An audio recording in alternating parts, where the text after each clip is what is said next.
بسم الله الرحمن الرحيم waxaan rabaa inaan muxuu ahaa ummadda Soomaaliyeed la socodsiino walwalkii ay ka qabeen hooyo amran xalane oo ayaan dhaweyd meediyaha aad uga soo muuqatay oo ay ka maqnayd gabadheedii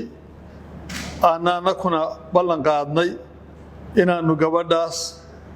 aanu raadinayno haddaanu nahay booliiska iyo ciidamada amniga oo aanu la tiiraysanahay hooyadeed dhibka ay la qabtaan la qabayno waxaan rabaa inaan ugu bishaareeyo ummadda Soomaaliyeed gabadhaas in la helay gacan amniyana ay ku jirto inkastoo gabadha hooyadeed ay ku sheegtay gabar yar oo 14 jir ah oo ciidamada iyo wax lagu ay ku eedaysay waxyaabo noocaas ah anaga waxaan naga go'anaa gabadheena inaanu helno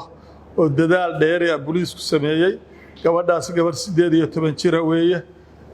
ciidamo ka haystay iyo cid aragtina ma jirto waxa gacanta ku haysay hay'ad daryeesha gabdhaha Soomaaliyeed ee dhaqan celinta loo keeno dalakan gabadhan iyadoo 4 gabdhood oo kale ahaayeen saddexdii kale waa la helay waxay ka soo carareen oo xogaa dhibaato ka geysteen centerkii lagu hayay oo wax lagu baraayay kadibna hay'adaas gacanta ku dhigtay gacantaas iyagana ilaa haddana iyaga ahaaya marka waxaan rabaa inay ogaadaan ummadda Soomaaliyeed inaanu ballantii aanu qaadnay ee ahayd inaanu la danqanayno hooyada aanu fulinayno ciidanku hawlgal badan buu sameeyay sidaas aan ugu bashaaraynayaa ummadda Soomaaliyeed gabadha waxa magaceedu ahaa Amaal Nuur Usmaan gabadhaas oo magaceedu ahaa Amaal Nuur Usmaan hooyadeedna ku sheegtay 14 jir hase yeeshee 18 jir ah kana soo baxsatay xarumihii lagu hayay oo ay dhowr bilood ku jirtay iyadoo 3 gabdhood oo kale saddexdii kale waa la helay iyada maqnayd iyadana waxa gacanta ku hayay hay'ad la yiraahdo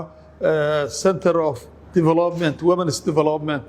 oo hay'ad Soomaalidu gacanta ku haysa gabadhii halkaas ku sugan tahay ummadda Soomaaliyeed waxaan u sheegayaa gabadhii in la helay saanu ballan qaadnay aanu raadinayni